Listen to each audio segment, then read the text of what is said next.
ধরুন বাড়িতে কোনো পুজো আছে বা দুর্গাপুজোতে অষ্টমীতে অঞ্জলি দিতে যাবেন। আমাদের সবাইকে উপোস থাকতে হবে যতক্ষণ না বাড়িতে পুজো হচ্ছে, যতক্ষণ না অঞ্জলি হচ্ছে। অথবা বিয়ের সময় পাত্র পাত্রীকে বিয়ের আগে পর্যন্ত উপোস করে থাকতে হবে।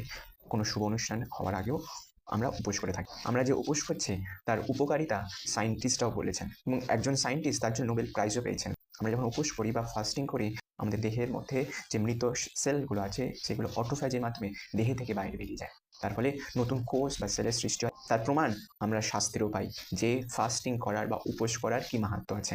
তাই শাস্ত্রে এই সমস্ত উপোসের মধ্যে সবথেকে মহান উপোস একাদশীর কথা বলেছেন। আমরা দেখেছি বাড়িতে যখন কেউ মারা যায় তখন তার উদ্দেশ্যে তার ছেলে বা তার বউ একাদশী করে কিছুদিন পর্যন্ত বা আজীবন একাদশী করেন।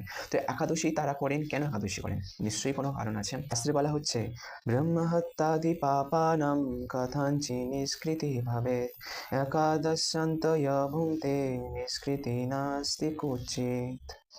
কেউ যদি ব্রহ্মা হত্যা জনিত কেউ যদি পাপও করে থাকে, যদি কেউ সেই একাদশী পালন করে তাহলে সে সমস্ত পাপ থেকে মুক্ত হয়ে যায়। আর কেউ যদি সেই একাদশী পালন না করে সেই দিনে ভোজন আদি করে তাহলে তার মধ্যে সেই সমস্ত পাপ না করলেও তার মধ্যে সেই সমস্ত পাপ চলে আসে। তার সচক্ষু প্রমাণ আমরা শ্রী চৈতন্য মহাপ্রভু এবং তার মাতা শচী মাতার মধ্যে পাই। একদিন মাতৃপদে করিয়া প্রণাম, প্রভু কয়ে মাতা মোরে দেহ এক দান। মাতা বলে তাই দিব তুমি যা মাগিবে, প্রভু বলে একাদশীতে অন্ন না খাইবে। শচী কয়ে না খাইব ভালোই কহিলা, সেই হইতে একাদশী করিতে লাগিলা।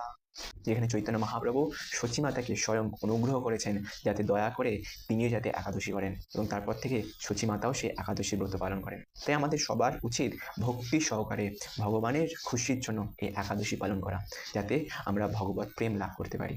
হরে কৃষ্ণা।